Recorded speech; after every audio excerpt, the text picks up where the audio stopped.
Israel's skies lit up again overnight. Air raid sirens echoed across multiple cities while explosions shook residential districts. Within hours, large parts of central Israel were dealing with power outages and emergency restrictions. The attacks involved ballistic missiles launched from Iran. But these were not ordinary missiles. Some of them carried cluster warheads. Instead of striking a single target, these weapons break apart mid-air and release many smaller explosive charges. And that design creates a serious problem for modern missile defense systems. In this video, we'll look at how these weapons work, why they complicate interception systems, and how this new phase of the conflict could reshape the broader war. Reports from the region indicate multiple waves of missile and drone strikes launched toward Israel during the early morning hours. Emergency alerts reportedly began around 2 in the morning and continued for hours. Iranian officials described the campaign as a retaliatory operation launched after earlier strikes on Iranian territory. Israeli and American officials say those earlier operations targeted military facilities and strategic infrastructure.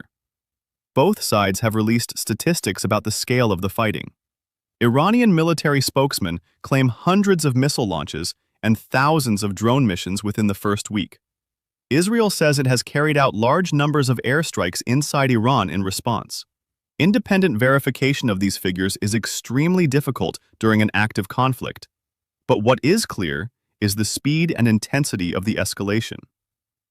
To understand why analysts are focusing on cluster warheads, we need to look at how missile defense works.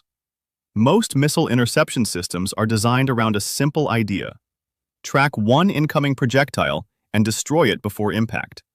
Israel operates several layers of such defenses, including long-range interceptors and systems designed to stop rockets and drones. But cluster warheads complicate that equation. A missile carrying this type of payload can split open while descending.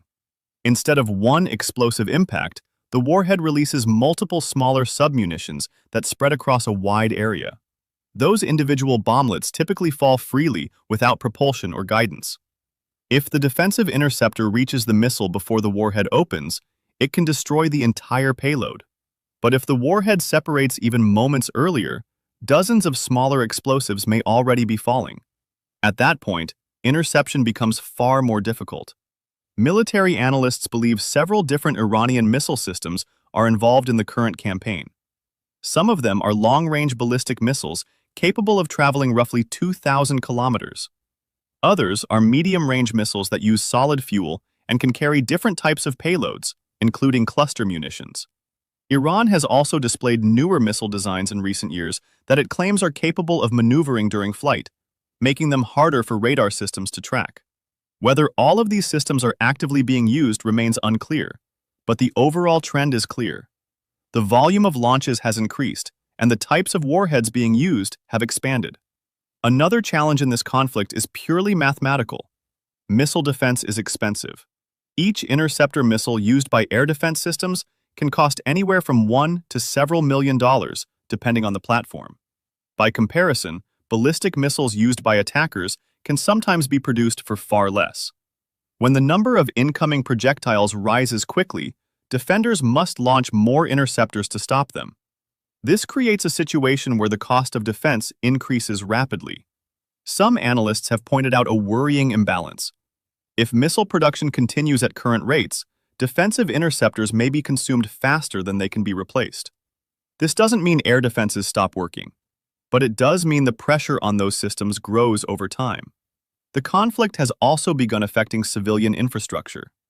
In Israel, some strikes have damaged power lines and other essential systems. Authorities have implemented emergency measures, including restrictions on public gatherings and temporary closures of schools. Meanwhile, Iran has experienced a different kind of disruption. Reports indicate widespread internet outages across the country following cyber operations linked to the conflict. At certain points, connectivity inside Iran reportedly dropped to only a small fraction of normal levels. This has made it difficult for journalists and citizens to share information about what is happening on the ground. The situation is also spreading beyond just two countries. Militant groups in neighboring regions have resumed attacks against Israeli positions, opening additional fronts in the conflict. Rocket and drone strikes from Lebanon have targeted communities and military installations in northern Israel. In response, Israeli forces have conducted airstrikes against militant infrastructure. As these exchanges continue, the risk of a wider regional war increases, and that risk is already affecting global markets. Energy prices have risen sharply as traders worry about disruptions to shipping routes and oil production in the Middle East. Major political changes have also occurred during the fighting. Iran recently saw a leadership transition following the death of its longtime supreme leader. His successor assumed power while the country was already under attack. Leadership transitions during wartime can dramatically affect strategic decision-making. New leaders may take a harder stance to demonstrate strength, or they may seek diplomatic off-ramps to stabilize the situation. Which path Iran ultimately takes remains uncertain. What makes this conflict especially unpredictable is that many expectations have already been challenged. Early projections assumed the fighting would be short. Instead, the conflict continues to intensify. Missile defenses were expected to maintain dominance, but new warhead designs and large attack volumes are putting those systems under pressure. And regional actors that were expected to stay neutral are now becoming involved. Right now, neither side has presented a clear plan for how this war ends. Missile launches continue, airstrikes continue, and the strategic balance is still shifting.